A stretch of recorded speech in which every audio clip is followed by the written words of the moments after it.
was very thrilled to be invited. Very thrilled to get to back to Northwestern. I've been here before, and this is a university which is not only known for its breakthrough innovations in sex education, acknowledge that, but for the strength of the Student Labor Faculty Coalition for the Living Wage. You don't have to go off campus to discover the working poor. And I'll just put it in a very first obvious sense, what makes it possible to get an education here? Well, your parents probably are a big part of that, faculty, so on. But everybody else here too, at Northwestern, at the other universities in this area, is working to make possible your education. And I mean clerical workers, food service workers, housekeepers, janitors, maintenance workers. Many of them, of course, severely underpaid.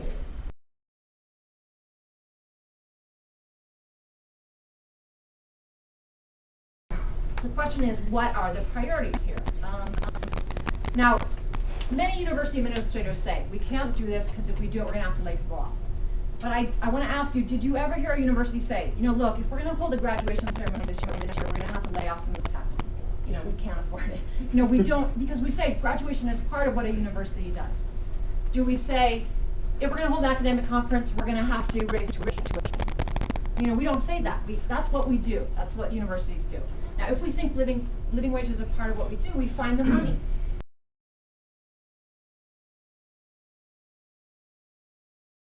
Yeah, I think it's great that President Shapiro is here, and it's nice to have some intellectual discussion about the implications of this. But I think most of us here, since you are here, have a very basic question, which is, why does Northwestern University, with its $6 billion endowment, with its $1 billion plus annual budget, connections, no taxes in Evanston, etc., balk at paying a living wage to an overwhelmingly Black, Latino, and female service workforce?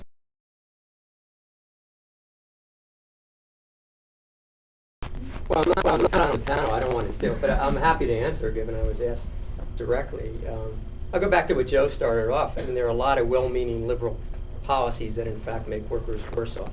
So you better be really careful about what you wish for on these things. You made a little joke. I'm speaking now. You made a little comment about Georgetown. Well, Georgetown laid people off in the recession. In fact, I don't know of any other large organizations, public or nonprofit, that didn't lay anyone off during the Great Recession. And I think in part of it is because we really care about workers, and including telling Sodexo that they couldn't lay anybody off. So, you could blame all the ills of the world on Northwestern, but it's actually, the rhetoric, it sounds pretty compelling about the percentage of the operating budget. It's actually $1.66 billion, and the endowment's $6.7 billion. So if you're going to throw around numbers, use the right ones. But that's just rhetoric.